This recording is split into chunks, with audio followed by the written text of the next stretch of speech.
नमस्कार दोस्तों, स्वागत है आपका फिर से एक नई वीडियो में। तो दोस्तों, क्या अडानी धारावी की काया पलट पाएंगे? आखिर अडानी ने इतनी महंगी बोली क्यों लगाई धारावी को रीडेवलपमेंट करने के लिए? क्या है अडानी का मास्टर प्लान? क्या सरकार सच में धारावी को रीडेवलपमेंट करना चाहती है? आज की वीडियो में इन सभी सवालों के जवाब मिलेंगे आपको, तो वीडियो को एंड तक देखते रहिएगा। अगर चैनल पर पहली बार आए हो तो चैनल को सब्सक्राइब करके बेल आइकन प्रेस कर लीजिएगा ताकि ऐसे ही इंफॉर्मेशन आपको मिलती रहे। चलिए दोस्तों, स्टार्ट करते हैं। तो दोस्तों, इससे पहले मैंने एक वीडियो बनाया था धारावी रीडेवलपमेंट पे। अगर उसको आपने अभी तक नहीं देखा तो वहाँ पर जाकर देख सकते हैं।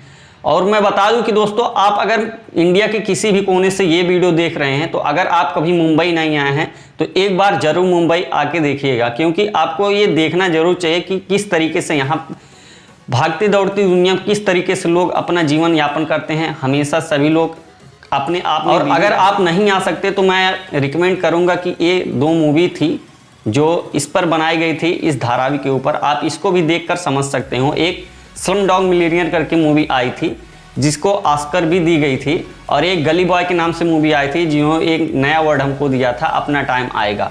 तो इन दोनों मूवी को आप देखकर समझ सकते हो कि किस तरीके से यहाँ के लोग अपना जीवन यापन करते हैं।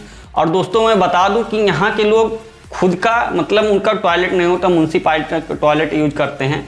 और वो इसलिए खुद का टॉयलेट नहीं बनवाते हैं क्योंकि वो हर एक इंच जगह को न्यूट्रलाइज करना चाहते हैं। कैसा होता है, गांव में बहुत सारी खाली ज़मीनें होती हैं जिनका कोई यूज नहीं होता, वैसे ही पड़ी रहती हैं। बट यहाँ हर एक जगह का एक इंच भी न्यूट्रलाइज किया जाता है। हर छोटी सी छोटी जगह में एक कुछ ना कुछ काम किए जाते हैं। आप देखेंगे कि इन छोटे छोटे घरों में 8 से 10 लोग रहते हैं, और रहते ही नहीं हैं, केवल उसमें रहते नहीं, उसमें बहुत सारे बड़े बड़े बिजनेस भी करते हैं, बहुत सारे लोग काम भी करते हैं। और वहाँ बड़ी मात्रा में रिसाइकलिंग का, मिट्टी के अच्छे अच्छे बर्तन, चमड़े के व्यापार और बहुत सारी लाइफ स्टाइल की चीज़ें बनाई जाती हैं जिनको विदेशों में सेल किया जाता है। और बाहर से इतने सारे लोग धारावी को देखने आते हैं। आप इन तस्वीरों को देखकर समझ सकते हैं। आपको ठीक से दिखाई भी नहीं देगा कि कितने रूम हैं, कहाँ पर सड़कें हैं। आपको कहीं इतनी घनी है धारावी की आपको प्रॉपर दिखाई भी नहीं देगा कि यहाँ पर कितने लोग रहते हैं। बट मैं बता दूं कि यहाँ की जो एरिया है वो लगभग 550 एकड़ में फैली हुई है, और इसमें 10 लाख से ज़्यादा लोग रहते हैं। और ये लोग बहुत जिद्दी हैं। ये अपनी इस जिद्दी का मतलब ये नहीं कि मतलब झगड़ा करते हैं। जिद्दी का मतलब ये अपनी ज़िंदगी से लड़ना जानते हैं और लड़कर इसमें किस तरीके से अपना जीवन यापन करते हैं। दोस्तों, अब अडानी ने इसको रीडेवलप करने का प्रोजेक्ट ले लिया है। तो अब का सवाल आएगा कि इससे पहले क्यों सरकार क्यों नहीं आया कि रीडेवलप किया जाए। बट मैं बता दूं दोस्तों, इसका रीडेवलपमेंट का प्रोजेक्ट लगभग 20 साल 1999 से ही चल रहा है। और तब वो शिवसेना और भाजपा की सरकारें हुआ करती थी। उस समय फिर 2003 या 4 में इस प्रोजेक्ट को कैंसिल कर दिया गया। उसके बाद फिर 2011 में प्रोजेक्ट निकाला गया।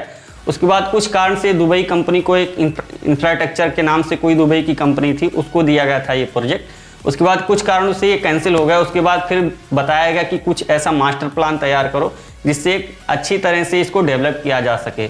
उसके बाद फिर से सरकारें बदलती रही, कॉन्ट्रैक्ट कैंसिल होता रहा। उसके बाद फिलहाल अभी अडानी जी को ये कॉन्ट्रैक्ट मिल चुका है, और अडानी जी ने सबसे महंगी बोली लगाकर इस कॉन्ट्रैक्ट को हासिल कर लिया है। इसके बाद में बोली लगाने वाली DLF थी जो 2025 करोड़ की बोली लगाई थी। उसके बाद अडानी ने 5070 करोड़ की बोली लगाकर इस कॉन्ट्रैक्ट को हासिल कर लिया है। अब इससे पहले जो दुबई की कंपनी थी उसको ये कॉन्ट्रैक्ट मिला तो था, बट उसके साथ एक परेशानी थी, क्योंकि इन सभी जो ज़मीनों पर जो लोग रहते हैं वो सभी सरकार की ज़मीनें हैं और कुछ ज़मीनें रेलवे की ज़मीनें हैं। तो आपको पता होगा कि जो सरकारी ज़मीनें हैं वो खुद की ज़मीनें हैं। तो सरकार क्या है ना, उनके साथ ये ज़मीन देना नहीं चाहती थी उस कंपनी को जो दुबई की थी। इस वजह से वो प्रोजेक्ट कैंसिल हो गया और पूरा नहीं हो पाया।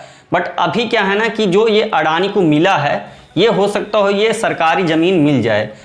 अब क्योंकि आपको पता होगा कि जब से ये सरकार आई है बीजेपी की, तब से आपको पता है कि अडानी के कुछ हित में रही है ये सरकारें। तो हो सकता हो कि सरकार, ये गवर्नमेंट सरकार इनको ये ज़मीन दे दे और रेलवे भी अपनी ज़मीन दे। वैसे हालांकि रेलवे कभी भी आसानी से अपनी ज़मीन किसी को नहीं देती है, बट अगर केंद्र सरकार के कहने पर हो सकता हो कि अडानी को ये ज़मीन मिल जाए।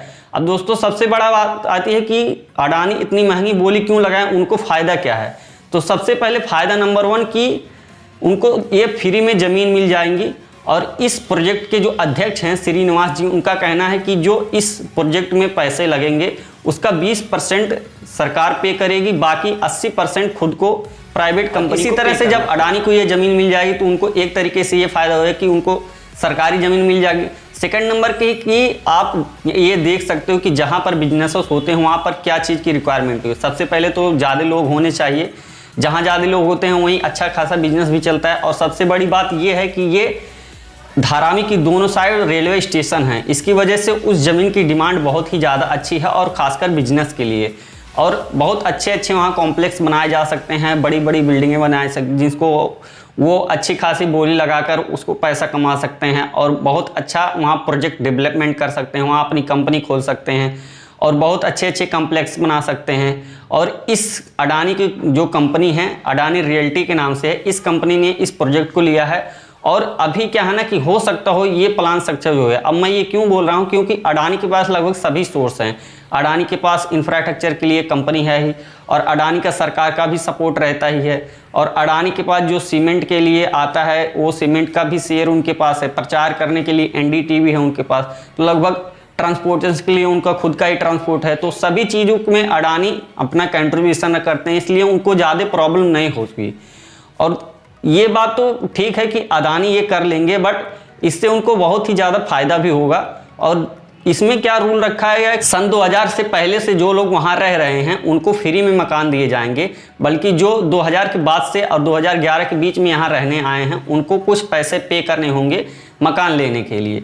तो इस तरीके से नियम लागू किए गए हैं। अब आगे देखते हैं कि क्या होता है और किस तरीके से इस प्रोजेक्ट को आगे बढ़ाया जाता है। अगर कोई अपडेट आती है तो अब मैं आपको देता रहूँगा। बस आज के लिए इतना ही, मिलते हैं फिर नेक्स्ट वीडियो में, तब तक के लिए जय हिंद, जय भारत।